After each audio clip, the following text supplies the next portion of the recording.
Assalamualaikum warahmatullahi wabarakatuh.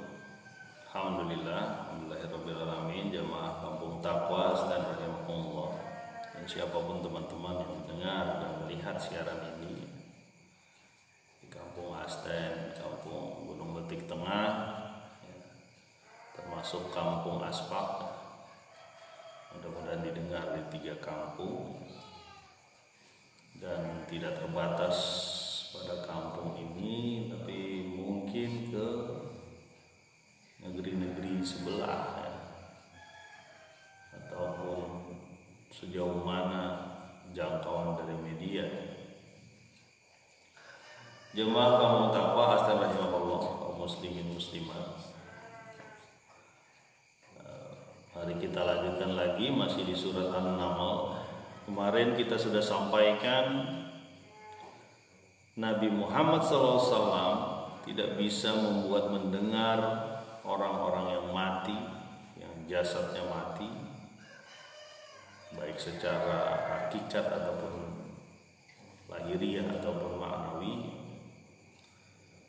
dan tidak juga bisa mendengar orang yang tuli, dan tidak bisa juga menunjuki orang yang buta. Yang bisa mendengar adalah orang-orang yang beriman kepada Allah, yang memakai pendengarannya, penglihatannya, hatinya. Ketika disirami ayat Allah Subhanahu wa taala, mereka menerima langsung, taslim, langsung beriman, menjadi muslim. Sementara yang tadi disebutkan 3 ciri-ciri orang yang hatinya rusak, hatinya buruk, ya, telinganya ditutup ketika mendengar ayat-ayat Allah, entah ditutup sengaja atau tidak sengaja ya. Kalau tertidur sengaja atau tidak sengaja, nah, itu belum jelas ya. Karena kadang-kadang kita kalau lagi sholat Jumat itu enak bener kayak tidur tuh. Mendengar khutbah kita tidur ya. Bukan hanya Anda, saya juga kadang-kadang begitu ya.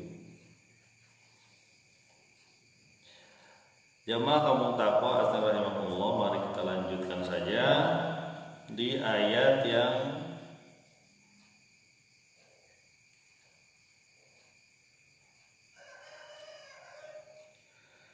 ke-82 surat An-Naml.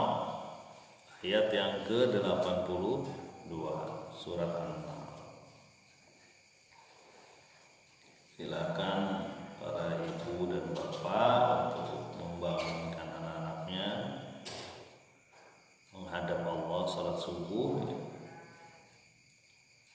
Kita berharap anak-anak kita, keluarga kita adalah anak-anak kita dan keluarga kita juga di akhirat ya.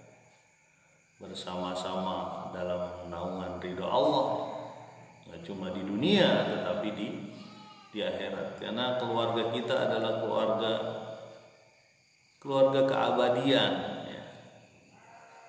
Artinya keabadian, di dunia kita bersama, di hari akhir kita pun bersama ya.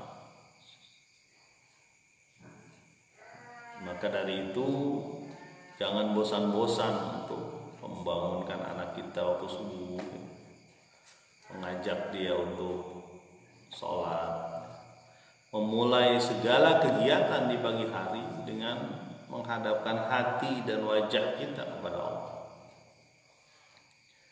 Tapi jangan marah-marah ya.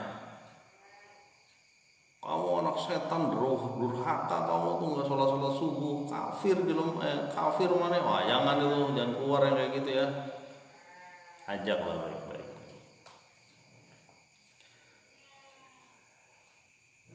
Ayat ke-82. Bismillahirrahmanirrahim.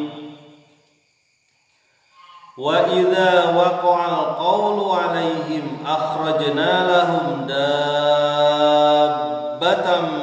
minal ard tukallimuhum annan nasa kanu bi ayatina la yuqinun. Dan ketika sudah putus perkataan terhadap mereka. Maksudnya ini azab atau kiamat ya.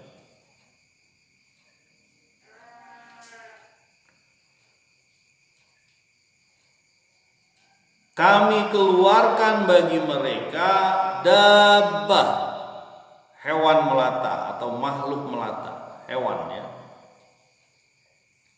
dari bumi yang berbicara kepada mereka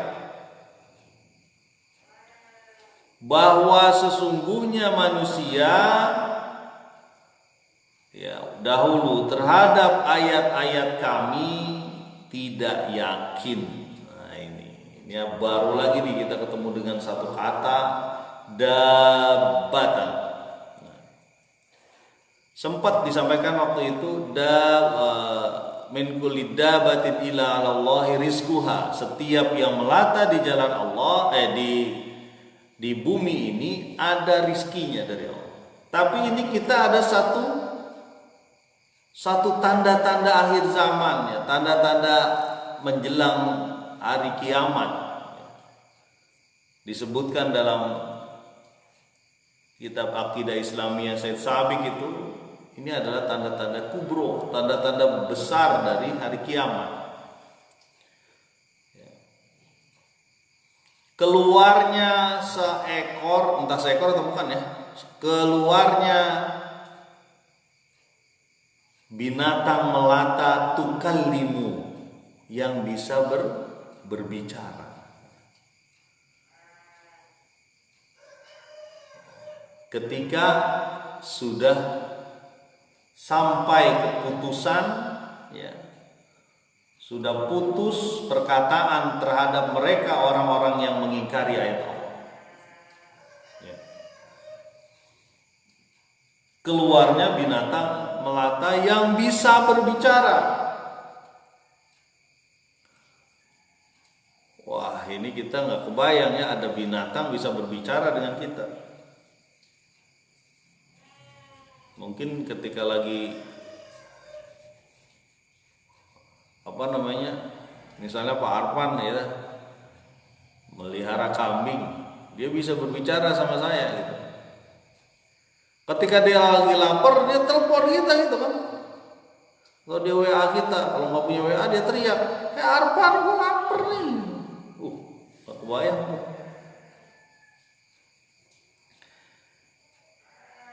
Coba kita lihat susunan ayat ini sesaat setelah sindiran dari Allah Subhanahu wa taala ya kepada orang-orang yang mati hatinya, yang buta matanya, yang tuli telinganya, bahwa akan datang ya binatang melata yang bisa berbicara. Apa yang dibicarakan dia? Nah, yang dibicarakan dia bukan masalah perut, bukan masalah mohon maaf ya manusia itu sudah terlalu rakus. Saya jadi nggak dapat makanan nih. Tolong dong diatur gimana caranya supaya kita bareng-bareng kita hidup bersama di bumi ini. Enggak, bukan itu. Ya.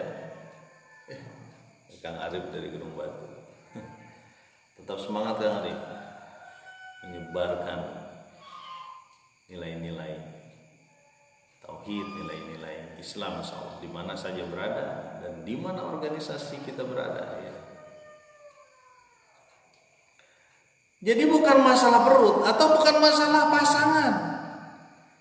Wah teman-teman, pasangan kita semakin sedikit nih. Tolong dong gimana caranya kalau menyembelih sapi misalnya jangan yang perempuan, laki-laki juga nih perempuan mulai susah. Enggak, bukan masalah pasangan. Karena itu nilai-nilai materi ya. Dan itu juga terjadi pada manusia. Zuyyina lin-nasi hubbus syahawati minan nisa. Sungguhnya manusia itu, seluruh manusia itu dihiasi menyukai wanita, menyukai harta, menyukai tanaman, menyukai banyak. Tapi yang dikatakan dabah ini bukan, dan banyak riwayat tentang dabah ya.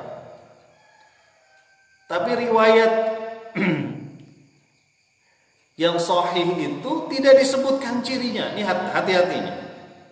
Kita sering manusia ini mempersonifikasi, ya, membuat sesuatu seperti manusia atau menggambarkan sesuatu yang sebenarnya tidak bisa digambarkan, gitu.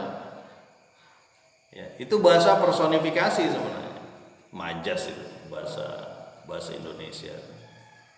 Contoh ya, ada yang mempersonifikasi bahwa yang namanya buruk itu kepalanya manusia, badannya kuda dan sebagainya.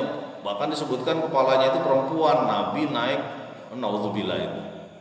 Kalau ada gambar kayak gitu, apalagi dihias dengan bahasa Arab tuh, tulisin bawahnya buruk, kan kadang-kadang saya aja pernah lihat tuh. Buruk Nabi naik nunggang kuda, kepalanya manusia. Naudzubillah, itu tidak ada sedikit pun cerita mengenai hal-hal itu di hadis Nabi. Buruk, udah kita nggak tahu yang namanya buruk. Jangankan buruk, kita nggak ngerti itu tentang petir. Petir aja kita nggak ngerti. Bagaimana dia begitu dahsyatnya bisa menghancurkan banyak hal ya, rumah, kemudian pohon kelapa dengan listrik yang sedemikian kuat, bahkan disambar petir mati gitu. Nah, beberapa mufasir itu menggambarkan dabah itu seperti apa. Wah, ini bentuknya kayak ini, kepalanya begini, gitu. Nggak usah dipikirin gitu. Yang jelas ada hewan melata datang ketika akhir zaman, ketika mau kiamat, memberitahu hal apa?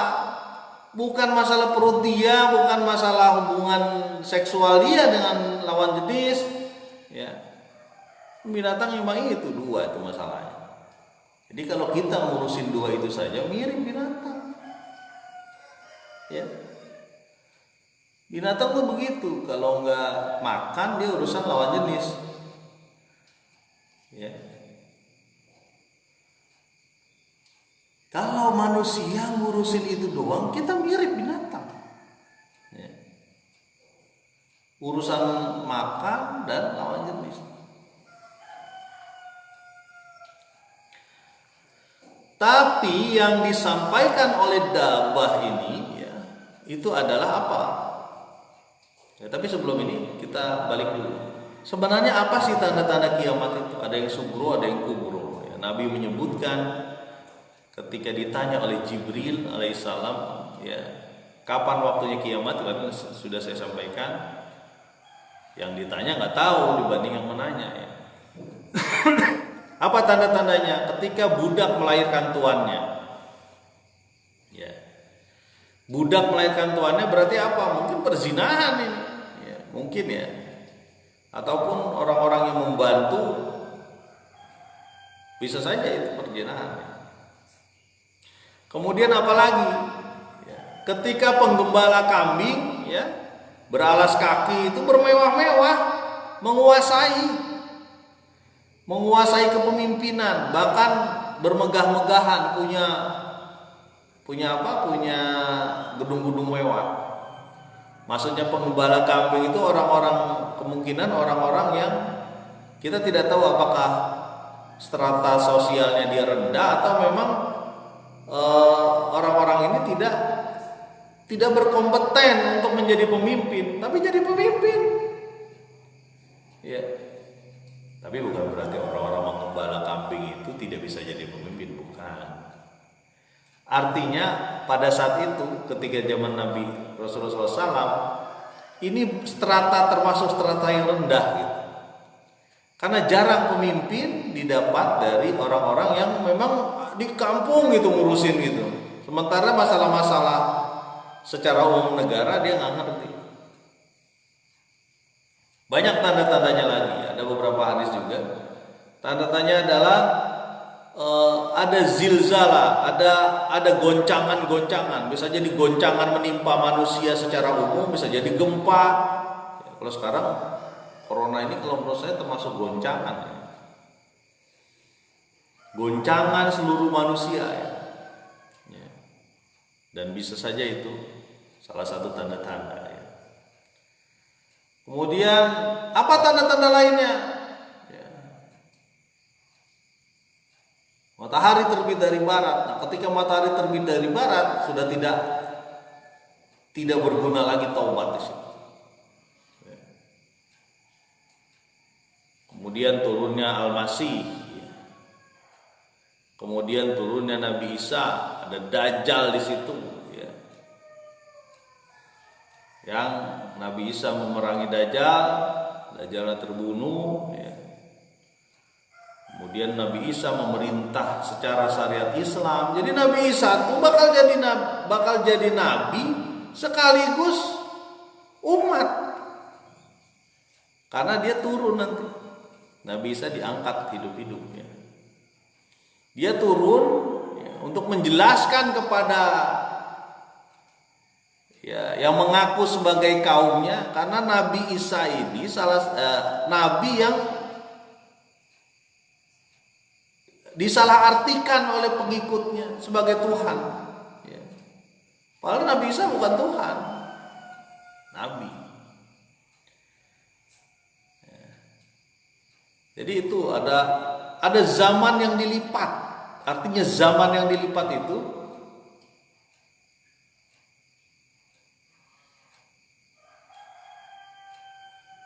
ini ada komen di Facebookku. Merujuk hadis Nabi, saat ini kita ada di fase keempat, fase mulkan jabarian, dan sebentar lagi akan memasuki fase terakhir, fase kelima, sebelum benar-benar masuk kiamat. Memang hadis Nabi itu ada yang mengatakan begitu ya. Saya belum melihat nih secara sahihnya. Terima kasih Kang Arif. Jadi Nabi setelah Nabi akan diperintahkan oleh khulafaur rasyidah, khulafah yang diterangi. Kemudian selanjutnya ada khilafah lagi, khulafah lagi, ya. Sampai ada raja-raja yang menggigit, artinya menggigit itu merusak gitu. Ya, tapi nanti akan kembali lagi. Cuma syarat kembali lagi ini harus satu, banyak kaum muslimin yang bertauhid. Ya. Artinya bertauhid, dia betul-betul meyakini bahwa Allah Subhanahu wa taala adalah Tuhannya, tempat bergantung Allah Somad. Ya. Dia tidak, negeri-negeri muslim pada saat itu mayoritas menjadi orang-orang bertauhid. Harus ada cara untuk itu dan kita harus menjadi bagian. Pak, saya takut ada kiamat. Nggak usah ditakutin, yang penting Anda beramal soleh, gitu aja masalahnya kan. Ya. Anda beramal soleh nggak? Kalau Anda beramal soleh ya udah selesai. Kan kiamat paling kecil selalu menanti kita. Apa? Al-maut ya. Kullu nafsin dha'iqatul maut. Dan tidak bisa kita majukan atau mundurkan al-maut itu. Itu kiamat kecil. Kembali lagi kita kepada dabbah. Jadi dabbah ini salah satu bagian dari tanda-tanda hari akhir kiamat. Dan kalau kita lihat surat An-Naml ini, namanya aja An-Naml. Apa An-Naml? Sireum, semut,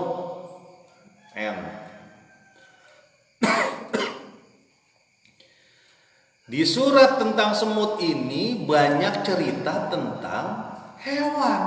Ada semut ya, yang ngomong, kita sudah sampaikan waktu. Wah, masuk. Ada Sulaiman nih dengan pasukannya, nanti kita bisa keinjak-injak. Ya.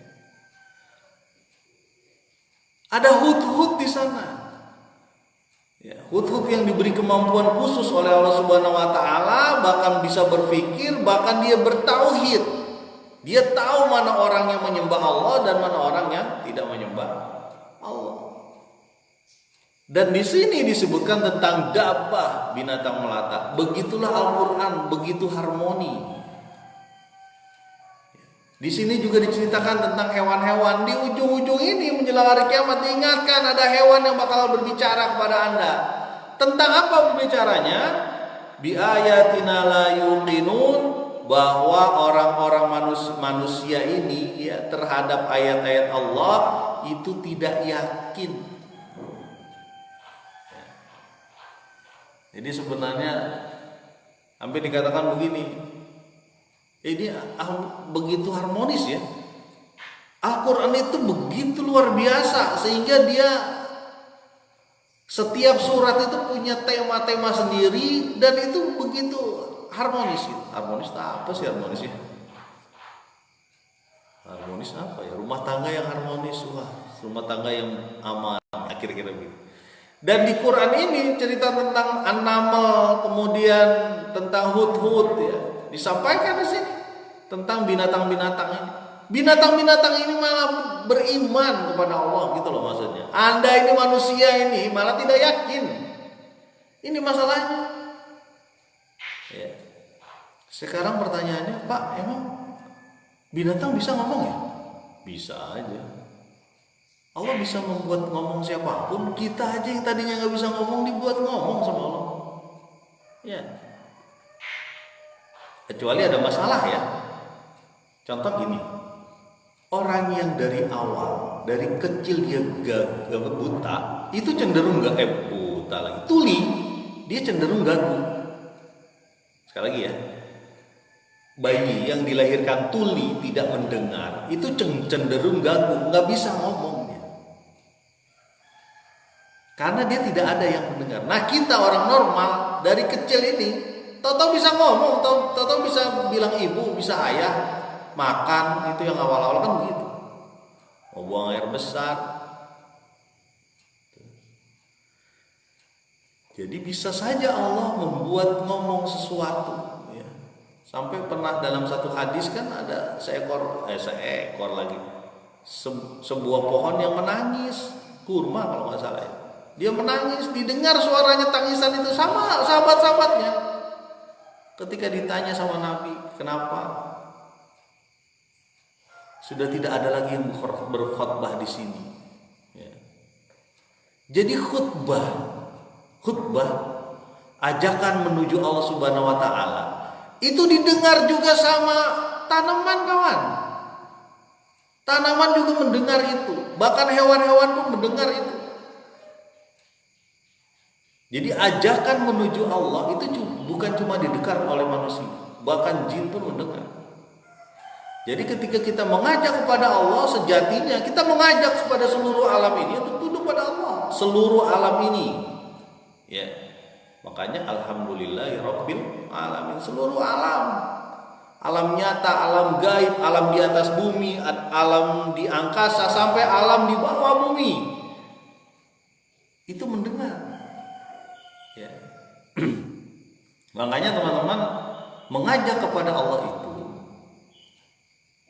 didoakan orang, ya. Bahkan disebutkan dalam satu hadis sampai ikan-ikan di laut mendoakan orang-orang yang menyeru kepada Allah. Sampai ikan di laut, jutaan miliaran ikan di laut.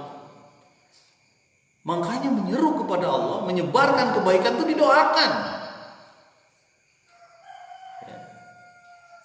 Wah, alhamdulillah.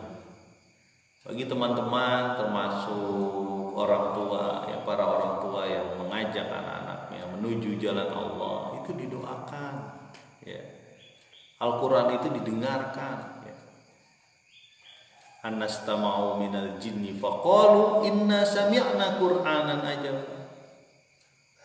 Sungguhnya para jin sudah mendengar Al-Quran dan mengatakan bahwa kami mendengar Quran yang ajaib, yang ajaib. Yahdi ila rusydi fa amanna bi. Dia menunjuki kita kepada cahaya dan kami beriman. Ya. Jin punya kewajiban juga untuk beriman karena wa ma khalaqul jinna wal insa illa liya'budun. Jadi jin dan manusia diciptakan untuk beribadah, bukan buat apa-apa. Ya, makanya yang tidak yakin dengan akhirat nanti itu bakal terbelalak, matanya melotot, nggak percaya mungkin ya, jadi viral itu dabah. Seluruh dunia mengenal ada hewan yang mengatakan Anda tidak percaya dengan ayat Allah, kami percaya, gitu.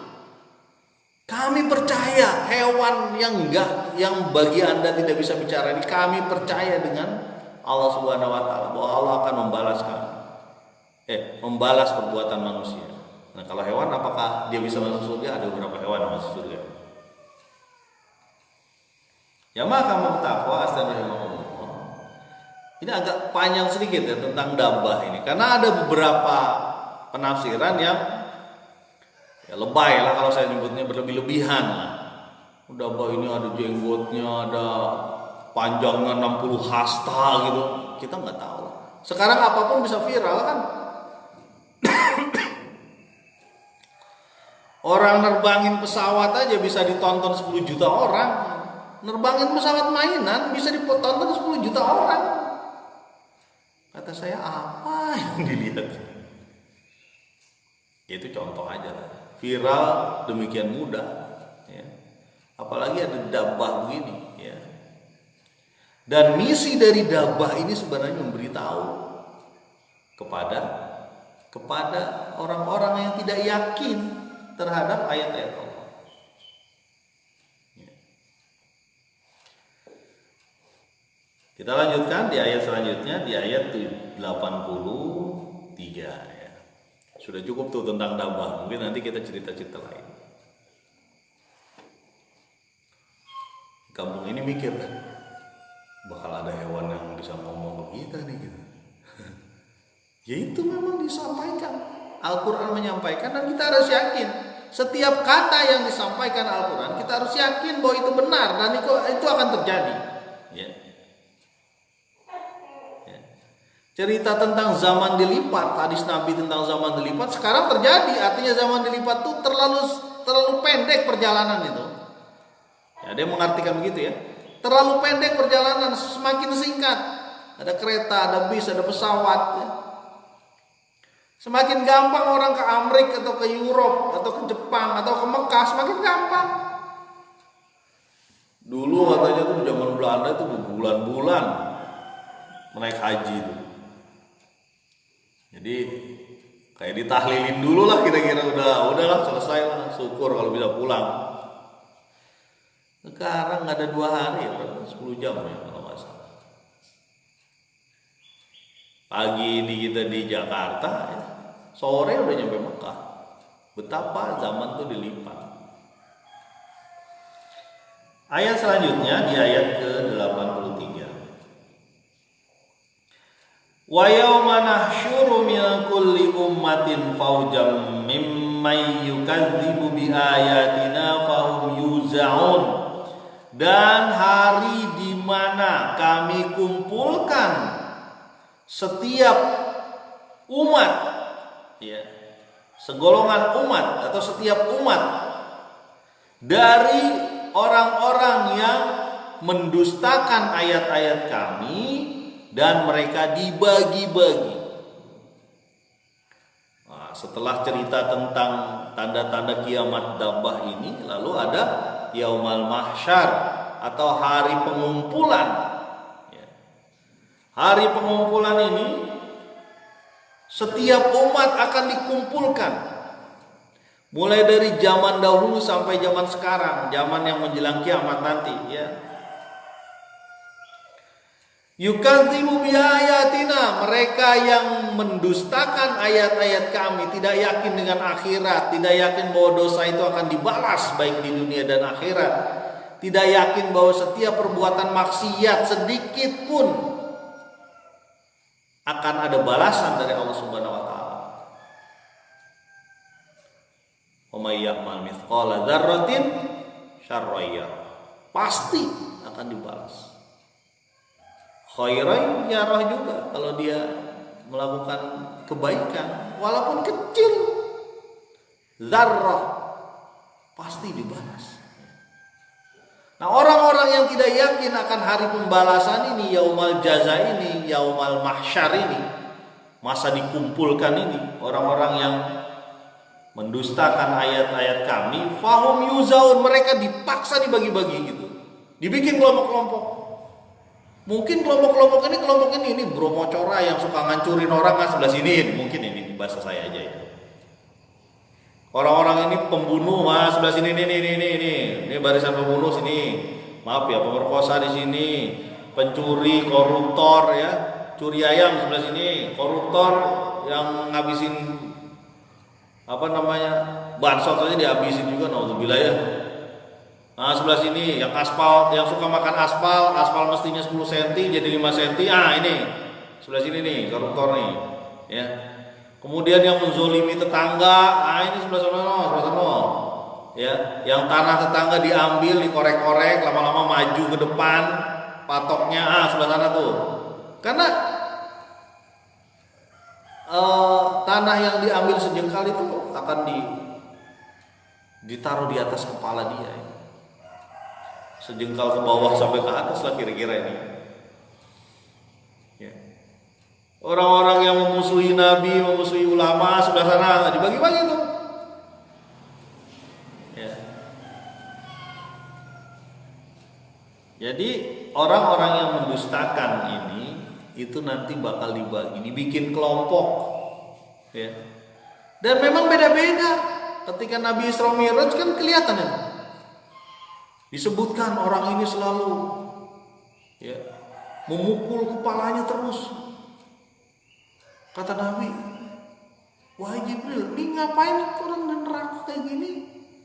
Mukul kepalanya terus. Itu orang yang mengatakan, ini naudzubillah. Orang yang mengatakan kebaikan tapi dia tidak melakukan, ini naudzubillah. Ini apa namanya? Peringatan juga buat kami ya, buat kita semua ya. Kabura maqtan indallahi an taqulu ma la taf'alun. Allah itu berat besar marahnya kamu mengatakan apa yang tidak kamu lakukan. Kabura maqtan indallahi an taqulu ma la taf'alun. Amat besar kebencian Allah, kemarahan Allah ketika kamu mengatakan apa yang tidak kamu lakukan. Nyuruh anak sholat, dia tak ada sholat. Nyuruh ngaji udah jam 1 nih, ngaji dia nggak ngaji. Nyuruh istri bangun sholat dan sebagainya, dia tidak sholat. Ya. Ini bukan nyindir ya, bukan, tapi mengajak kita, ayo jalan bareng-bareng bersama. Jadi ini orang-orang ini akan dibagi-bagi, ya. Golongan-golongan orang-orang mendustakan ini. Orang-orang yang gak percaya ini itu akan dibagi. Naudzubillah, jangan sampai ini kita dibagi-bagi dengan cara paksa. Pencuri sana, pezina sana, mengambil harta orang, riba dan sebagainya, ngebungakan orang, ke sana sebelah sana. Kok ngebungakan orang? Ngebungakan uang ya. Nah sebelah sana itu. Dan ini terjadi kawan. Akan terjadi. Nggak usah di akhirat, di dunia aja udah ketahuan. Kenapa? Orang-orang ini cenderung akan berkumpul pada orang-orang sejenis. Ya, minyak emang ketemu dengan minyak. Orang-orang yang melakukan maksiat, pendustaan agama ini cenderung akan ngumpul dengan orang-orang sejenis. Ada orang-orang misalnya, kita ke dukun dong. Ngapain ke dukun? Biar laris lah dagangan kita. Gitu. Saya sih nggak mau ke dukun, saya maunya ke orang pintar. Ya, enak eneh kata mah. Ya, dikasih isim, dikasih ini, dikasih pengasih, taruh nih kata-kata ini, taruh di atas dagangannya. Kalau perlu dicipratin air-air tertentu, air naon, air ludah mungkin ditaruh di situ. Ya.